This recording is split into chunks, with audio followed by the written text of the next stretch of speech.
She came up with specifically a couple of months ago, and we just pulled our resources together to be like, let's do this. And I just remember being a very broke creative and wanting to be in these kind of environments and wanting to like meet people who were kind of on the same path as I was, but had made it significantly further, and wanting to hear about like the real, and just hearing you hear the polished stories, you hear like, oh, I made it, and now I'm here, and I'm rich.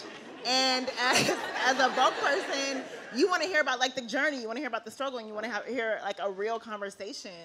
And so Melina was one of the first people that came to mind in terms of having our first guest. So again, this is our very first event. We're really excited to have you here. And Melina, I heard about her back in 2010. One of my best friends was getting her master's in psychology, and on the side, she was doing like stand-in work as, and then for those of you who don't know, stand-ins are basically like when directors and DPs have to light, they don't want the actors standing there the whole time because it's a very grueling process to like light, and you'd be standing there for like, you know, maybe anywhere from 5 minutes to like an hour trying to get the lighting right. So they have stand-ins to stand in for celebrities or talent. And so she was doing that work, and it was good money on the side, and she was doing it for Rihanna. And I remember during the time in 2010, I was trying to break into just directing and doing music videos and things like that. And she was like, girl, you gotta, I'm doing this shit for Rihanna like right now. And this woman, like Melina Matsoukas, is so dope. Like she just shows me mad love. And she's just like, I watch her in action, and she's just like mad talented. She has a good eye. And I was like, really, bitch? Because you're like a stand-in. I mean, no shade, but you're getting a master's, but is she really like paying attention to you? She was like, no, she's always checking in on me. And that really just stood out to me, like, oh my gosh, this director is not only dope, but I mean, to my friend, but she's looking out for her, which is, you know, kind of unheard of in Hollywood. People like skip over the little people. And then in 2010, I saw the We Found Love video, and I was like, oh my God, this bitch is dope. This is amazing. And so when it came time to find directors for Insecure, she was like one of the first people on my list. And thank goodness HBO decided to take a risk, as they called it, because she'd never done television before. But she's just such an amazing woman, and I wanted you to hear about her journey tonight. And so this is meant to be a very informal conversation. We have drinks. Y'all got drinks. It's just to be the real. And this is the priority is you tonight. So if you have questions, we'll leave plenty of time for you guys to ask your own at the end of the night. So without further ado, let me read her bio. Originally from NYC, Melina has made a name for herself directing some of the most iconic, shout out to Joanna Scammer, iconic music videos of our decade, such as Beyonce's Formation video, which recently took home 6 VMAs, including Best Direction and Video of the Year, and Rihanna's We Found Love, for which she won both a Grammy and her first VMA. She is currently executive producing and directing several episodes for HBO's upcoming comedy series Insecure. But you did that already, girl. Come on up, Melina Matsoukas. Get a warm up. Yo, what?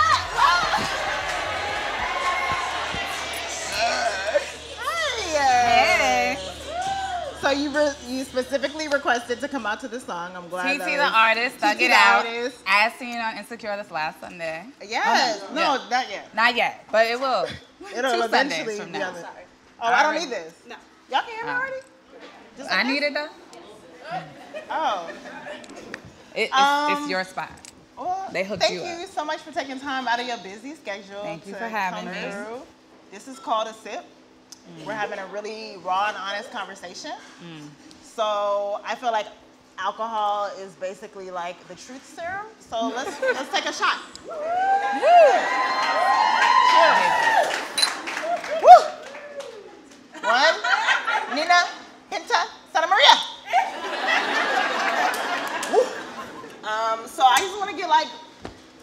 into it. First of all, we're in like a time where everybody's like into diversity in Hollywood, and there's like a dearth of female directors of color.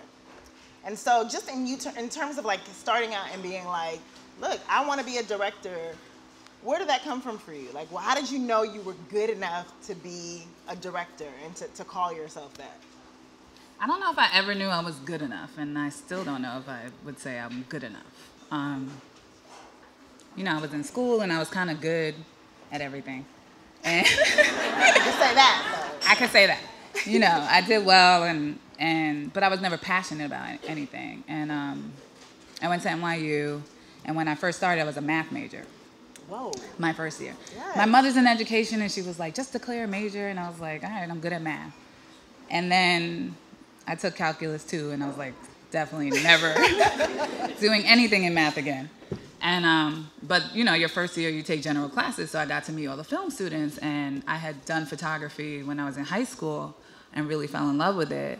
And my parents are both communists, and I was really radical at the time, and you know, there's still a part of me that's still really radical. Yes. And I wanted to change the world, and I wanted to get my message out there, and I thought, what better way than by filmmaking? And I took a couple courses over the first summer, like after my freshman year, to make sure I was into the film, and I fell in love. And I was like, this is my way to like speak to the world. This is my way to make a difference and to say something and to reach people and to entertain at the same time. And I hope that's what I've been doing. So you went to NYU, and then you also went to AFI. I did. So AFI and NYU were in a sense your film training. Absolutely. So why did you decide to go to film school, for one, and then secondly, do you feel like you would have had the same career regardless if you had or hadn't have gone?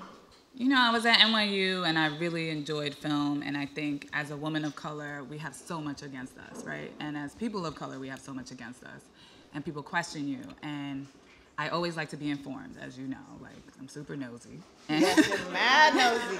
And I like to come in prepared, and what better way than like crafting my skill by education. My mother's also an educator. She's a teacher, she's a professor, so she's big into getting your education, and she got her PhD in her 40s or 50s. So she was like, go to grad school. And I had been interning when I was at NYU at a small production company doing videos for your cousin. and commercials. Your cousin's company? Exactly. It wasn't her company, but she was the head of production there. And I interned and PA'd. And so I was like, Ma, you don't have to like go to school for what I want to do, you know? And she was like, well, just apply to AFI. I was like, all right. And I got in. And then it was like, oh wow, do I like give up this huge opportunity where, you know, they only accept a couple people, or do you take it, right? So I came to LA, and it felt like for me a good way to kind of transition into the film world without like trying to figure it out. Like, it gave me something to do and a way to move to LA and be focused on something, and to make connections, although I don't really talk to anybody that I went to school with now, but other people do. But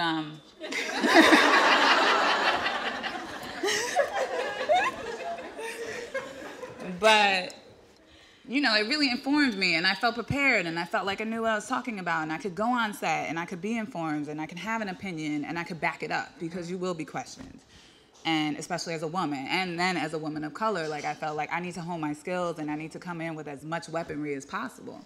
And I felt like education was the best way to do that. So I went to grad school. It's not what you have to do at all. It worked for me. Yeah, and that's how I got here. I mean, you're obviously like, just in working with you, you're very opinionated. You, like, down to the wallpaper, down to, like, the hand-selecting extras and things like that. So, like, where did you one, where did you draw a lot of your inspiration and your critical eye? And two, like you said, being a woman and a woman of color, like being very specific about your vision and kind of putting your foot down kind of takes like a lot, because people will look at you and be like, there's a black bitch. Like, speaking up so difficult, and you had to kind of override that. So can you talk about like how the two go hand in hand, how you felt inspired and then you were like, well, I'm inspired enough to put my foot down? Yeah, I mean, I think the first part of the question, what was the first part? The first part is like where you draw a lot of your inspirations from. I mean, I think just life, you know. I think, you know, walking down the street and going to museums and traveling and all that stuff. Obviously, you know, I'm also multicultural. I'm a black woman, but I'm very multicultural. My father is Greek and Jewish, and my mother is Afro-Cuban, Jamaican. So I grew up with a lot of diversity in the home, you know, and all of those histories and those cultures definitely had influences on my eye, you know. And then I'm a photographer. At the beginning, that's where I started. So everything is about, for me, making beautiful pictures, you know, and then like transitioning from, you know, into music videos, that was okay. And then into filmmaking, like that's been my challenge with the show. It's like, okay, but everything needs to be like dictated by story, right? So how can we make these beautiful pictures, like, you know, and add to the story? Like, how can we do that visually, you know? And when I went to grad school, I didn't go for directing. I went for cinematography. Not that I ever wanted to shoot, but I didn't want to, number one, repeat myself, as I just went from, you know, directing undergrad. I didn't want to do that in grad school. I wanted to learn something else. And then I wanted to be able to communicate, you know, how to tell a story visually, even if there's no speaking or whatever. And like, that's what a cinematographer does. And then be able to communicate with my crew. So I'm very visual in that sense, and that's my training. You know, and it all adds to the storytelling, which, you know, I think we've kind of tried to create with our show. And then putting your foot down is just like translating the confidence to be exactly. like, I know what I'm talking about. I think that comes with being on set and knowing when you sacrifice. How, like, filmmaking is always a collaboration, right? And you're always sacrificing some of your vision in order to collaborate. And I think it's also about knowing, like, the line in that, you know, and knowing, like, when to take a stance and how far you can go with someone else's vision before, like, it goes against what you believe in, and being proud of that. You know, I think I've also had experience where I've sacrificed the whole project, and, like, honestly, it's, like, almost suicidal. You know, like, this is my baby. You know, I don't have children. And, like, every time I birth a new project, it's like having a child, almost. I mean, I don't have a child, Mothers so I can't would kill speak. you for something. Yeah, they would, absolutely. But these are my babies, you know? Like, this is my legacy. This is what I'll be known as. This is, like, when I come here and you're showing stuff, like, I have to stand behind what I'm making, you know? And so I think you have to know that line of, like, what you can stand behind. And obviously, you're never going to get 100% of your vision on screen. Like, that's what filmmaking is at heart. It's a collaboration. And hopefully you work with people that you have a similar understanding and vision and ideas with, you know, and I think that's why we've worked. But also, yes, knowing, like, your line. Like, I'll bend on this, but I ain't bending on this, bitch. Like, you're gonna have to give me this location, or you're going to have to give me this pillow or this wallpaper or this color. Like, you care about your stuff, I care about my stuff. Like, we'll find a middle ground, you know? And that's it at the end of the day. So I still want to rewind just a bit more. So you're a student, you're working at the production company where your cousin is head of production, right? But you're still in school. So then you transition into music videos. You're like, I want to start making music videos. And your first music video is what? And how did it happen? Okay, well, my very, very first video. Okay, two. So I'm at NYU, I'm working with my cousin, and you have to make a thesis film, right? So my thesis film was for my friend who was a singer, and she was friends with my best friend who went to Columbia and blah, blah, blah. She was a singer, and I was like, I have to do a thesis film. I love music video. I grew up in, you know, MTV world, and like we recorded videos on VHSs and played them back before there was YouTube and all that. And I felt like, you know, and I was working on videos with other people, and I just felt like as a filmmaker, you can be the most experimental, right? Like, it's a great way to start. I can do whatever I want, I mean, to an extent, but you have a lot of freedom. You can do performance videos, you can tell a story, you can, like, do some fashion shit. Like, it can change, like, how you want. So I knew I wanted to start out in music videos always, and I love music, so it was, like, the perfect combination of, like, videos and music. And my friend was a singer, so my thesis film was a music video for her. Who was your friend? Her name is Melanie. And yeah, and we shot like, you know, like I paid for it and we got free equipment from whatever student thing. And like, you know, we worked it out. We stole a bunch of shots and snuck on a train and did a bunch. It was probably really bad now that I look back on it. And then my second. We have it right here. No, you don't. I'm leaving. And my brother was in it. Oh, wow. He was. It was really dramatic. And then the second video, my cousin was a rapper, and he had like a rapper, and it was like with Paul Wall and some other Houston rapper, and I did some like rap video in Houston and got like a bunch of bed bugs in the field, and it was crazy. But it was the really bed gritty. bugs led you to worked. Beyonce. Ultimately. They did. A couple years later. So, I mean, you kind of touched on like music videos because they were like, you know, you could do a variety of things. You weren't particularly tied down to like a specific type of storytelling. Right. But was this always like a gateway drug in a sense to like television and film? Did you always say like, I'm about to do music videos so that I could do film and television in the future, or were you not thinking that far? It wasn't a gateway drug. It was just my start. Like, I didn't want to start out in film. Like, if I had the choice, I still would have chosen music videos. Like, I was like, definitely, this is what I want to do. It's my passion. And I still want to do videos. Like, I don't want to do as many as I've done in the past, but I always do videos to some extent because I do think, like, they're completely satisfying as a director. Like, you almost get to dictate the whole thing, you know, and it's your vision. Do you feel like that's like, because even in, like, you said you came up during the MTV era, and so that was like very much a genre and music video specific time. Like music videos were hot during that time. Like I remember, like setting my VCR to be like, oh shit, the Aaliyah video about to premiere, like, just super hype.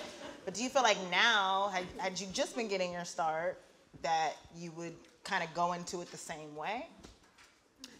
For me, it was a really great way to hone my skills and know what I was talking about. And I mean, I, you know, did Formation this year, and it did a lot, you know, and it did honestly a lot for my career at a time that I didn't think it would. You know, I was like, oh, I'm doing another video, it's cool. Like, you know, we were working together at that time, and then it was like a part of this conversation, you know, and it really like ignited this whole conversation that I was honored to be a part of. So I would never take that for granted at all. So now, if you were a film, like if you were just starting out right now, would you still say, I'm gonna start with music videos? Or do you feel like, just given all the new technology now, would you go a different route? I mean, not to say that you've thought about it. Me as a filmmaker, yeah, absolutely. You as a filmmaker, and I think now, especially in music videos, like there's so much access, and it's like this quick turnaround. I mean, you started out with web series, which was like a whole new avenue. I didn't know about that avenue, so maybe like, you know, that works as well for other people. But like, you know, it was a way that like, oh, I could have this idea and we could shoot something, and then it's, you know, it's out there in the world in like 2 weeks, and you know, it's really satisfying in that way. And then I'm onto a new project, you know, and I'm just like putting them out there. If you work on a film, like, you know, that takes a minute.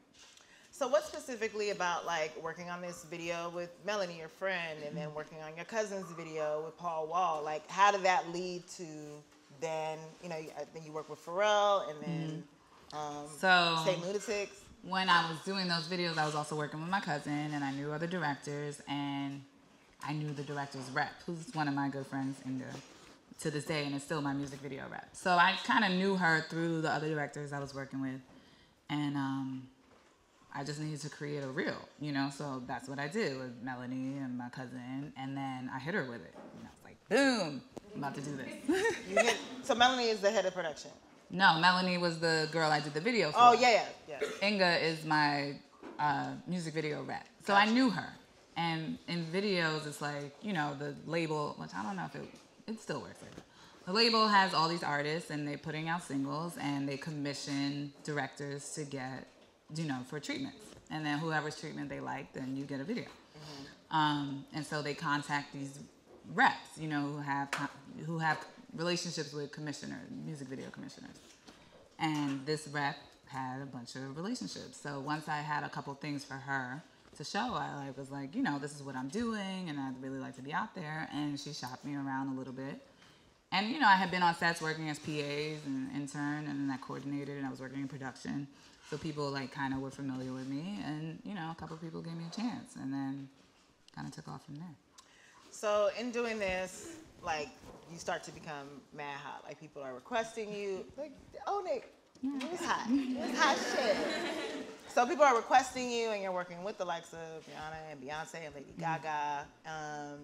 But like in the back of your mind, you still want to transition to television and film, and people are bringing things your way, but you're like, nah. Why? Why did you refuse certain scripts that were brought that could potentially be a part of the medium that you want to be a part of down the line? You know, I was really satisfied in what I was doing, and I was finding satisfaction as an artist, like creating videos, and then I was doing a lot of commercials too. And how old are you during this time? Just so if you could be. I mean, last year. Do we need a number? Do you guys want to know a number, or does it not matter to you? Right. I mean, it's been a minute. So I was looking for something for a minute, you know, but at the same time, I had satisfaction in my career. Like, I had a career, you know? So, like, and I had seen a couple of music video directors, you know, go into film and just jump at whatever the first opportunity was for them. And it may not have been right for them. Like, they just wanted to make a film to make a film. And because I had done projects and music videos and commercials that I wasn't really proud of, and I knew how, like, after work, you know, like, you devote your life to these things, you know, and devote your life to a video or commercial is like 2 weeks, a month, or whatever. So, like, devoting myself to a film for a year or two, like, that's suicidal times. Like, if I can't stand behind it and love every moment of it, like, that's your life. So I knew it had to be something that I really believed in and I was really, you know, attracted to. And at first I would get like a bunch of musicals, and I'm like, definitely don't want to do that. And, you know, and I was working with, not my agent now who's sitting over there, but shout out to Cam. Shout out to Cam. But I was working with a bunch of people who didn't get me, you know, and they were sending me a bunch of material that just didn't speak to me. And I'm like, this is not who I am as a person. This is not the kind of stuff I want to make. And I knew I had to make that change first. Like, let me get with people who, you know, and that's why I went with Cam. Like, Cam is a friend. He's my friend's husband, but he's also a person of color and can speak to that. So, like, I know already, like, whether he's sending me the, like, I know already we can speak on the same, and we speak the same language, you know? And so the basis that we're starting as already, like, at a higher level than the people I've been working with, and he can understand the kind of films and TV shows that I want to do, you know? And so I had read a couple things, but they weren't, like, great, and I transitioned and went with Cam and my manager, Michelle, who's also sitting there, who also understands what I'm about. And still, there was a lot of, you know, there's a lot of crap out there. Like, how many times do you guys go to a movie and actually like it, you know? Like, can we just take a survey? We don't have to take a survey. It's hard, you know? Like, shout out to Moonlight that I saw this weekend, but amazing. I haven't seen a film in a theater that I really enjoyed in maybe over a year, you know, and that's saying a lot.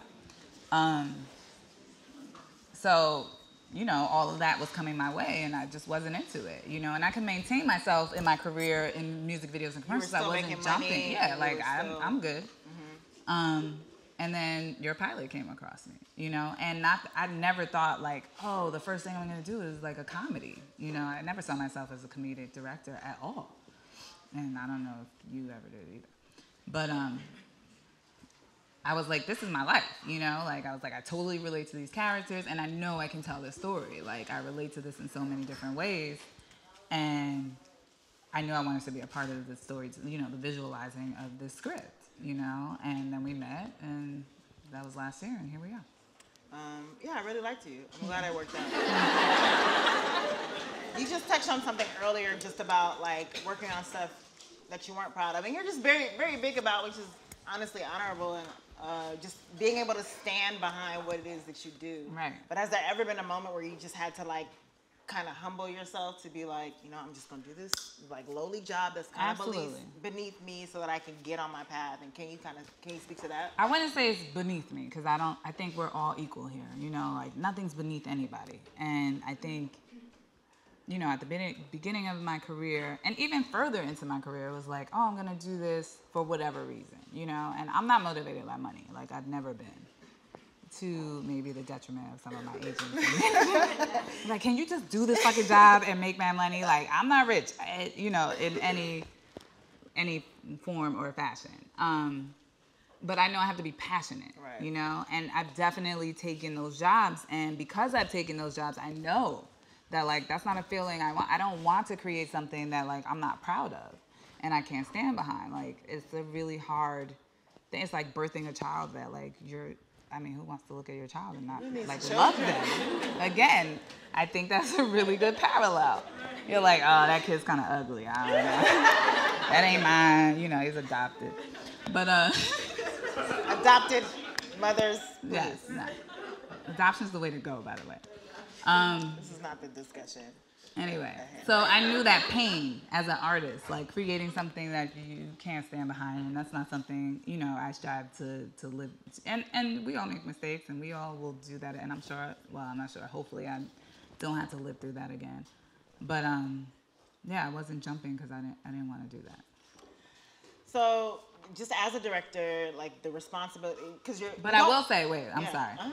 That when you do, because I definitely had to do stuff that I was like, am I really into these artists or whatever? Like finding something that you're attracted to, and that whether in music videos, like, okay, I like this song. I don't like these people, but I like the song. Or I don't like the song, but I like this artist. Or I like how they look. Or, you know, like finding something that you can connect with, I think, to put yourself in there, I think was always like something to strive for. Well, that kind of touches on my next question because, you know, as a director, because you're not a writer, you don't identify as a writer. At all. But like, you're translating someone's vision. You're translating someone's writing. You're translating songs. You're translating lyrics, which you said you don't listen to, which is problematic, but still. But like, what do you look for to be like, okay, I connect with this and I know that I can execute it? I mean, it can come in many different forms. It's like content, or the person behind it, or if it's videos, the sound, you know, like, or visually, you know, it just depends on the project, and it can, I think, change depending on the project. But there has to be something I think you connect with, and I think for me, it's been a more successful relationship when there's more than one thing, you know, that I connect with, like when We Found Love, you know, I was like, oh, this isn't a song that I would necessarily, you know, it felt like kind of like Euro. The video made me like the song because I was like, oh, when I first heard it, I was like, I don't know about this direction. But I love Rihanna. And visually, we obviously had that connection and we had a great relationship. And I was like, okay, I'm going to do what this song does not sound like, but what she's saying. I did listen to the lyrics. I wrote them out, which I do in music videos. I wrote them out and I was like, oh, I'm gonna do something about what she's talking about. Yeah. You know, and create a story for what she's talking about. And maybe doesn't match the sound of it, but it matches the content. Right.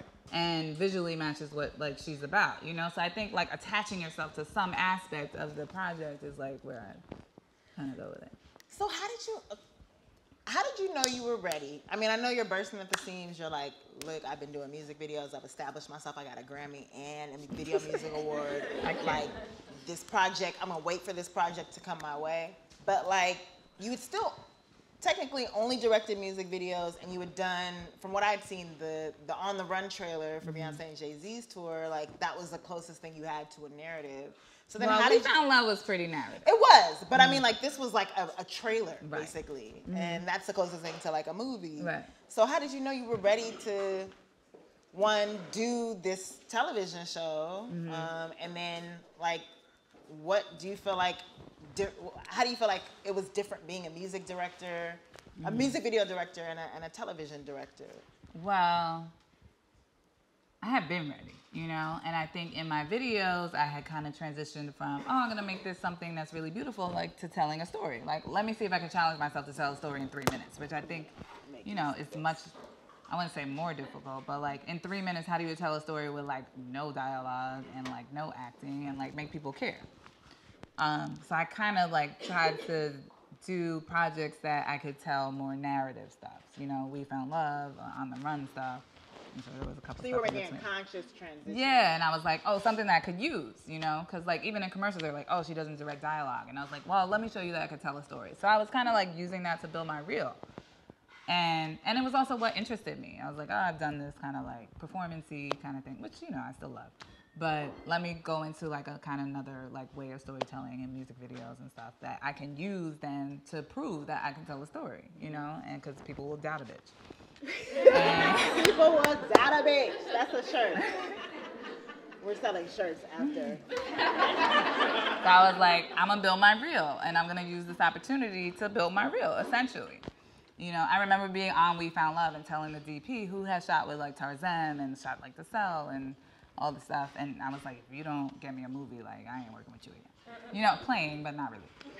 And then, and it kind of worked out, you know? And I was like, okay, now she's proven like she can tell a story that like people care about, and obviously got a bit of acclaim, and that was that. And then, again, like I read your script and I was like, I knew I could tell that story. Like, and I knew I could tell it in a way that maybe somebody else couldn't because there's just not a lot of us, you know? And there's a few of us, but, you know, they like to think that we're like a monolithic group of people and, oh, she's black, she could do this. No, but is she from here? Does she, and I'm not from LA, but, you know, I've been here for a minute and I have friends. Or what's her age? And, like, is this how she speaks? And, you know, like, we're different, obviously. And I knew I could tell this story and I could feel confident about that, you know, and I knew I could probably tell this story better than anybody else that they would ask.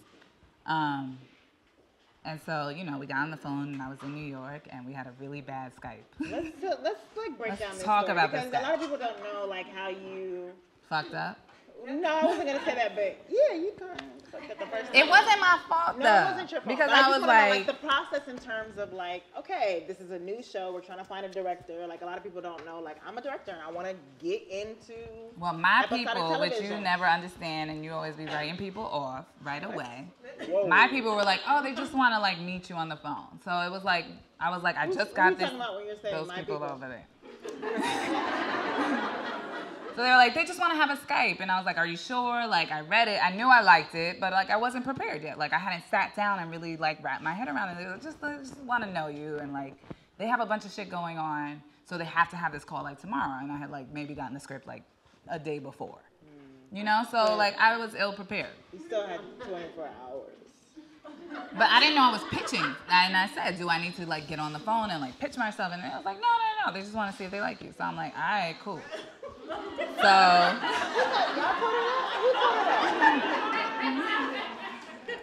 Because a lot of the like. Okay, but wait, let's correct it. So we get on the. I'm in New York, by the way. So we're on Skype. The Skype's not connecting for whatever reason. Your technology is like getting in the way. They can't hear me. I'm like sign languaging, like da-da-da-da-da. And like it's hard to be impressive on a Skype. You don't really know. We hired a writer off Skype. So. We also, anyway, it's hard to, like, you're not there. You're not relating. You're like, whatever. So anyway, we had a really bad Skype. And we hung up the phone. And, you know, I guess they liked me. I must have made some kind of impression. Because they all called my agent, not Cam, my other TV agent. And they were like, make sure this bitch is fucking prepared when she comes in. Because I was like, let me just get in a room with you. And I knew once I got in a room and I really had a chance to wrap my head around it conceptually, like I knew I could tell the story, you know, and I knew that we would speak the same language. And so I flew back the next day, and maybe it was 48 hours later or whatever. And both you and our showrunner, Prentice, had called my agent and were like, tell her to come in and say this. And, you know, like they gave me like the secret. Not say this, but just like come correct. Because right. we had met Absolutely. with a couple of non-correct of color people who did not come and correct. And you wanted to, you know, and they didn't want to be forced into the non-director of color. So anyway, so they did that, and she prepared me. And, you know, and it's my first time, so I don't know. I'm just trying to take the lead, you know. So and what I'm are like, the preparations. It was like watch this and this and that. Watch every comedy pilot out this year. You know, watch what's successful, what's not, what's been successful in the past. You know, and I had my stuff that I had enjoyed, like Curb Your Enthusiasm, but I wasn't familiar with like everything that had come out. So I watched that like for the next day, and then the following day I just was like, okay, these are, you know, I put together a treatment, which was like, this is what I love, this is what I can bring, this is what characters should look like, you know, all of that stuff. And I put together, you know, a treatment which, because of music videos and commercials, I do all the time. Right. So like I'm used to making a layout and like putting pictures together and putting words together that kind of, you know, explain my approach. So I just put together a commercial treatment, you know, or approach at least. Right. And I came into the room with you 48 hours later, and it was like, okay, now we're speaking the same language, you know? And it was really refreshing, because I've never been in a room until that point where, like, the white people are outsiders. The white people were like, what? They were like, what's an AKA? What's the, you know? And then I'm just gonna stand and watch. This is great. they watched. And it was like, we had this connection right away. And I was super nervous, obviously. And You were nervous, girl? I didn't even know. I'm sure my voice was shaking, and I was probably just reading the paper like, You did a real good job. you know, and maybe because of whatever experience you had had previously in your journey to make this show, like it was, you know, refreshing for you. Because I came in and I was like, boom, here's my treatment. I had printed out copies for everybody, and I don't know if anybody had done that. And I kind of walked through it, you know, and I had vision. You know? You did have vision. I did. So, from that point, like you... But just let them know when you left, like your little dance that you did at the elevator. I did do a dance. I was very excited. Princess and I had met with some great people, but who were like kind of underwhelming. I will get to the 5-minute warning. But kind of underwhelming, and some people just didn't get it, like didn't really get the vision. Mm-hmm. And so after that first phone call, I was like, this bitch. I'm trying to give niggas a chance.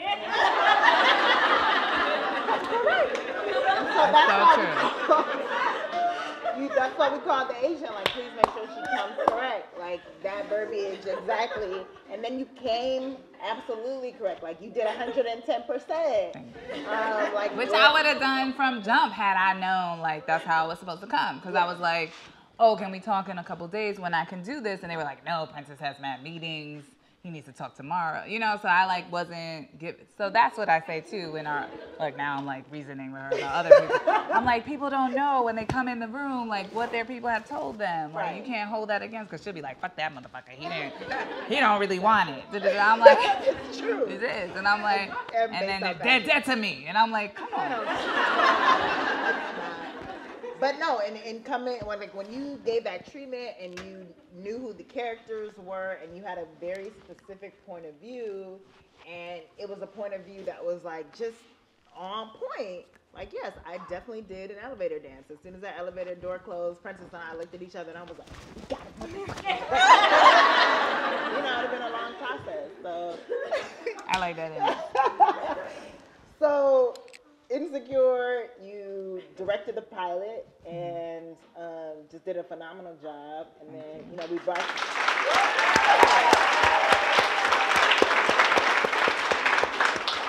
and then, like, we brought you on as an executive producer. Can you talk about, like, why you wanted, like, just, you know, you could be just a director and you could go on to various projects, you could do whatever you want, but, like, what made you want to take on the EP credit specifically, and why do you feel like that's kind of valuable for other directors to possibly consider? I knew I wanted to carve a vision and make sure that was maintained. Again, it's like birthing a child. Like, you don't want somebody like fucking your baby up, you know? Like, oh, they beat your kid, like, you know. This is not the same. It's kind of the same though. It's the same.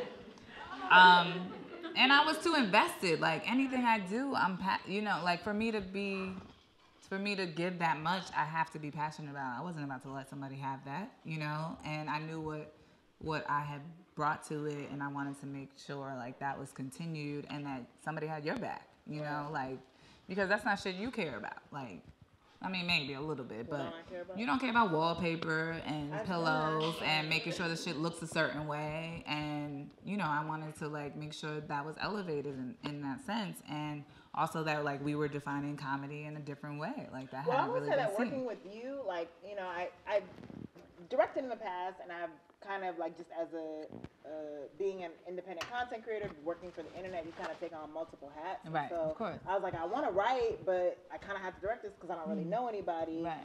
But the attention to detail that you have, and in addition to the passion and just the voice, and again, putting your foot down, I admire so much, and it made me take a step back, like, bitch, I'm not directing again until I, like, observe way more. And I just love that. So I love sitting back and watching you. And that's why I'm curious to see, like, just where that came from, like, that specific drive and that specific attention to detail, if that's something that you've always had or if that's just something you've developed over time by watching people? Yeah, I think, I'm a Capricorn, and I'm like... Me too, though. And how are you about story, bitch? Where my Capricorn? And you're the same way about your story, your writing. Like, if somebody changes a word or, like, you want to have say in every minute of that. And I'm the same way, just visually, you know what I mean? Like, I'm not a writer. So, like, I think what you do in the storytelling and the writing, like, I do that, visually. You're so fucking cool. Frickin' frack. So, at this point...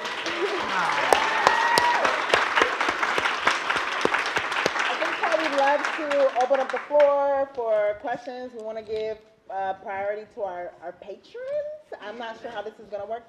Bear with us. It's all new for us. Okay, I just want to know, when you're directing, obviously, with regards to the show Insecure, that the core audience is obviously people of color. So when you're directing, do you think, is your directing like kind of turn towards, your audience, or do you find yourself trying to incorporate other things that will be relatable to other races and cultures? Because I read an interview with your character, or the character Molly, and where she spoke about how with Insecure, one thing she loved, or the interviewer actually was all like, kind of, are you afraid that this show is just showing, one aspect or one culture and can't really be relatable for other cultures? And Molly's response to that was kind of like, well, for so long, we've been forced to watch all these other shows and been forced to kind of accept that culture. And now... and now we kind of want to be honest about our culture and just kind of not force people, but like, hey, this is what it is, and you're invited into this, but we're not gonna, try to assimilate to you as much. You better say that. I always say for us, by us, right? Like my boo, Solange, sat at her seat at the table. She gave us all seats. But no, I feel like, we want to make something that's authentically us. And if people, look, I love Curb Your Enthusiasm. I am not an old white Jewish man, but I relate to that comedy very much. And I just wanted us to stay true to who we are. And if you understand it and you get it, great. And if not, it's not for you, And I think that's what we do. Well, take it. Thank you for that. Another question? Ooh. Sorry, another Patreon question.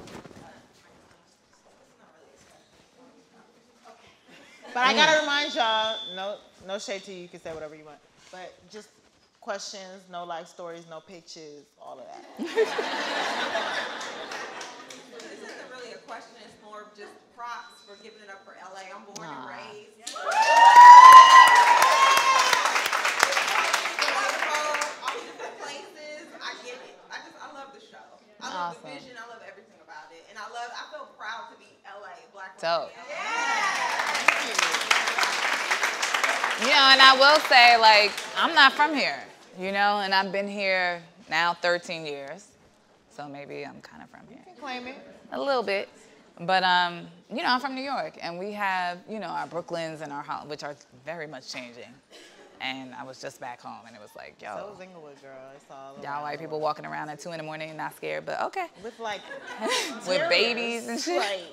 Anyway, I was like, I never knew where to go, and like, I wanted to have that experience here. And all I knew was like, oh, South LA is like gangland. That's all I had seen represented, And it wasn't until like this show that it was like really an education. And props to you, and props to this woman over here, Denise, who was our associate producer. And, we drove around and knocked on doors, and I was like, oh, there's a whole thriving, beautiful community here that like we don't see.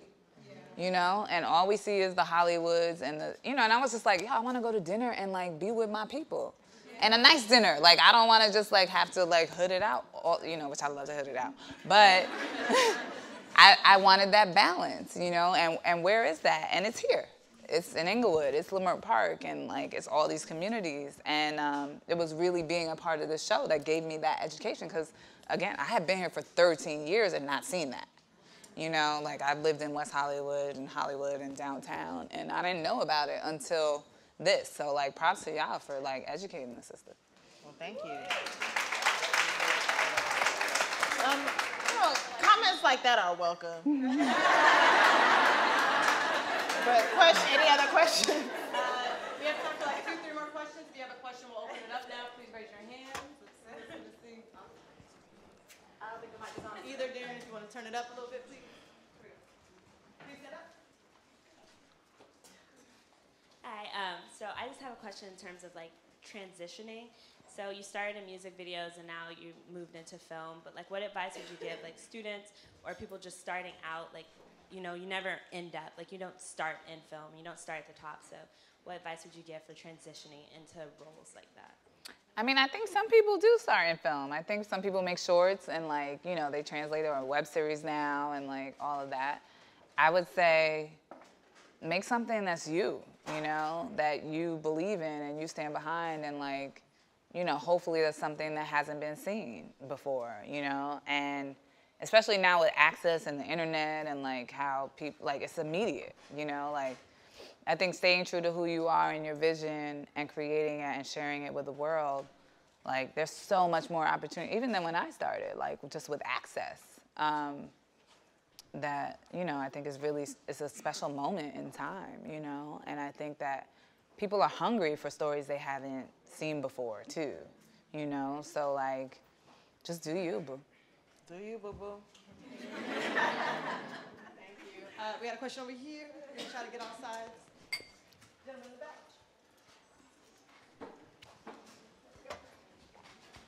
Hi.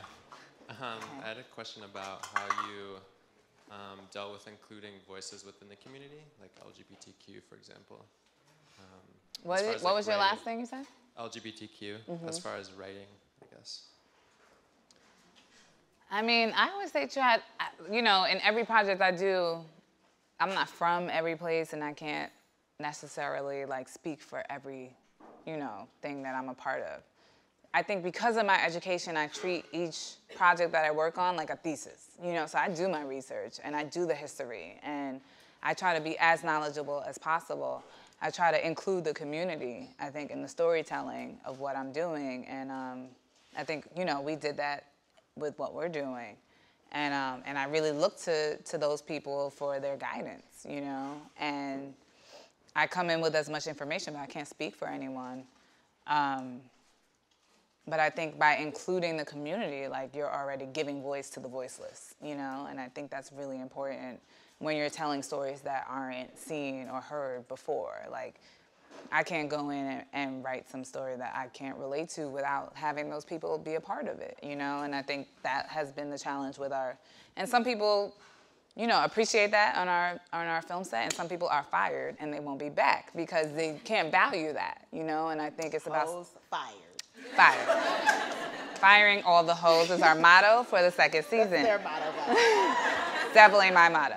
But like, you have to value the authenticity, you know, and you have to be involved with people who have value in that, and knowing your shortcomings and knowing where to rely on, you know, those people who can tell that story that you're trying to tell, and you know, staying true to it and not trying to like put your mask on it either, you know. So I think, you know, creating pieces that are as authentic as possible is the key.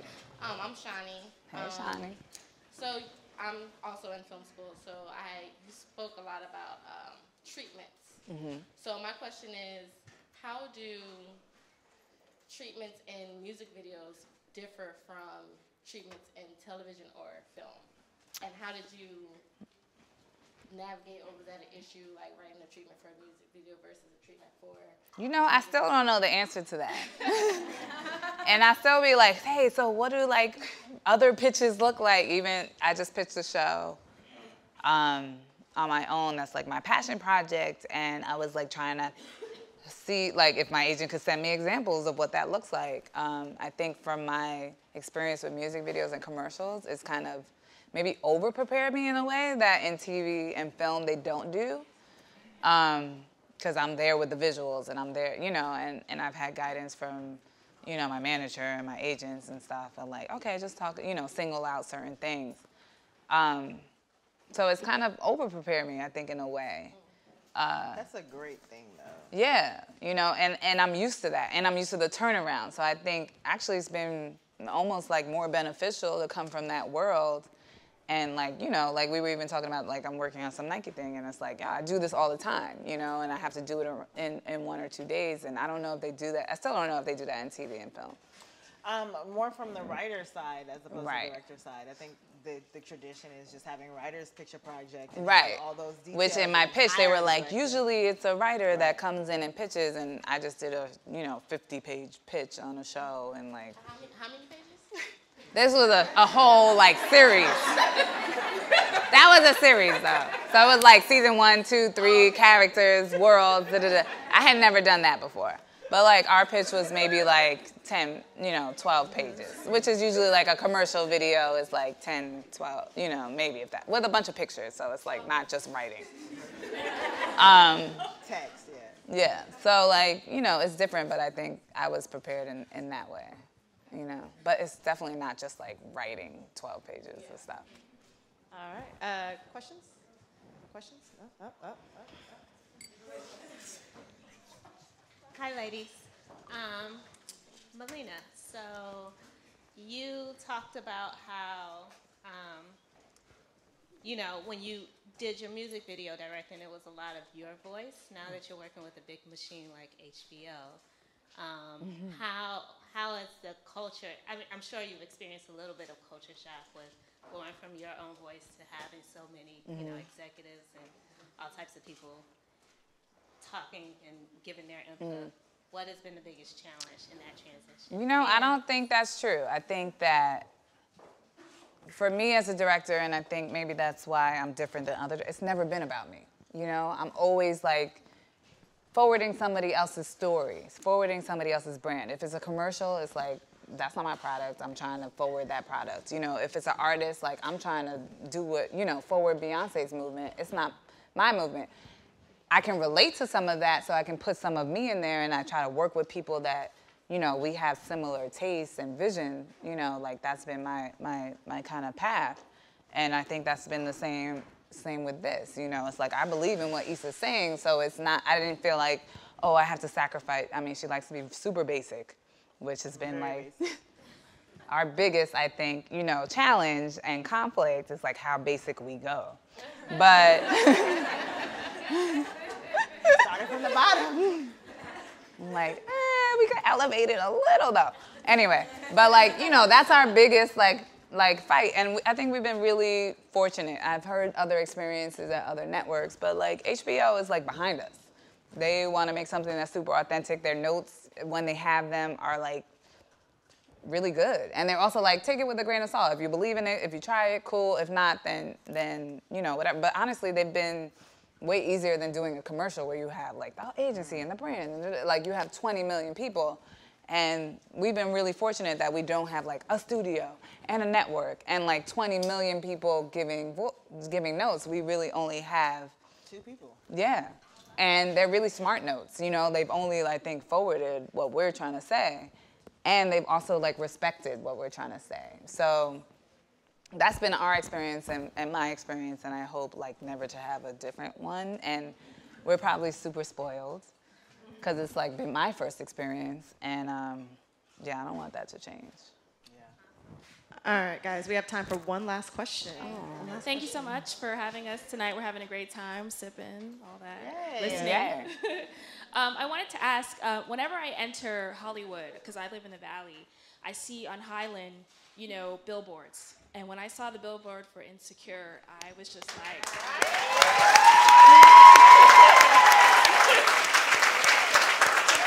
I was like, we're here.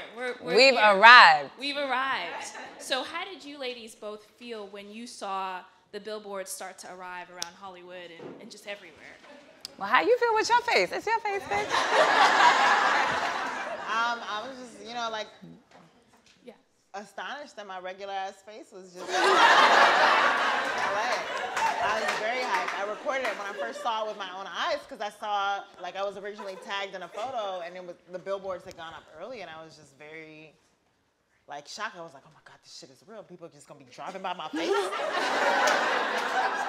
And my second thought was like, are they gonna draw on it? Or are they gonna draw like a Oh, you're gonna get the dick on your mouth? I was like, you might get the draw dick. a dick on my face, but they can do that because my face is just there. But I was just, you know, you're honored. It just feels very surreal. But bitch, how did you feel? It's not my face. So you didn't give a fuck. But I did give a fuck. That bitch's face, so. I did give a fuck. I was like, oh shit. I sent it to y'all. Y'all were like the first one I sent it to. No, it's kind of crazy. I don't know. It's like we've been so engulfed in it for so long, and I think it's still so new. Like, it's very new. That like people are watching and they're seeing and they're enjoying it, and critiquing it, which is. Bitch, you spoiled because everybody loves it. So I'm not, maybe like one bitch was like, oh, it's like she's fake, whatever. Anyway, but she made me sit. She made me. I'm honest. So yeah, I was proud. Yeah, and I was like, look at this regular bitch. And you know, they gave us like the big billboard on Sunset, and you know, she don't care about that, but like, because you know, I'm Hollywood. And my gym was over there for so long, I was like, wow, they really care. They care about us. And we got the big shit. Beyonce was on that shit with her documentary.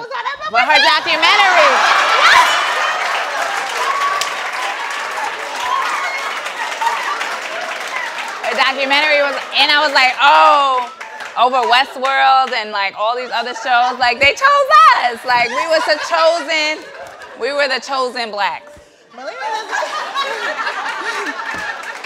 And I was like, yo, we did that shit. We on Sunset, nigga. Woo!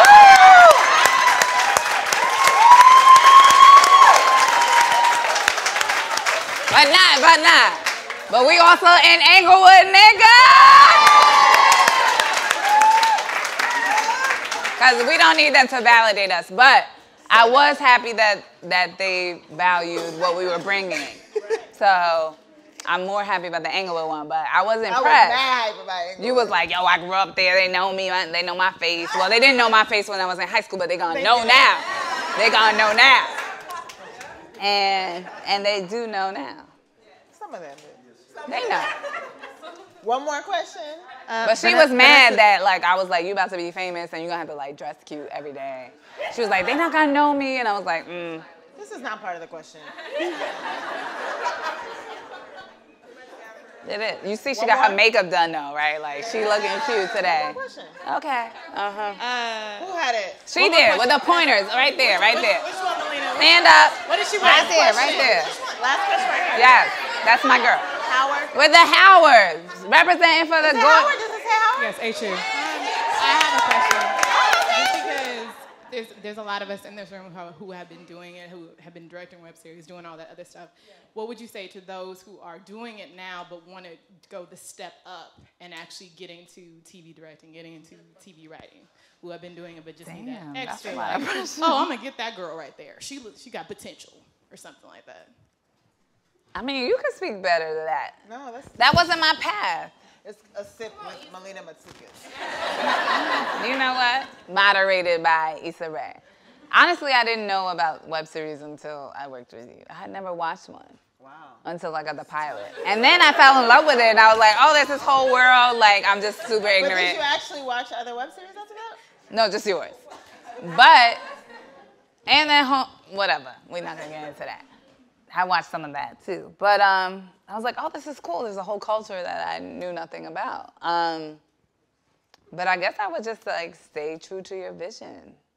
And I will also say, try to spread that. Like for me, and I can only speak from my experience. I think we use your web series to get into maybe videos or commercials or like other kind of genres that might help and like introduce you to different worlds and spread your world and your reach as far as possible, you know? And absolutely you can use a web series to like get signed to a production company and like have people notice you and like see that you have a voice that they need to fill, and maybe use that as your calling card. Amazing. Well, before we wrap up, I just want to say, like, I want to ask you, you know, you just directed 2 episodes of Master of None. Wow. But why is that bigger than like our show? No, but it just shows that like you're in demand, and that's my thing. Like, you feel like more doors are opening for you, and just in general, just for a crowd, what's next for you? What do you want to do at the end of the day?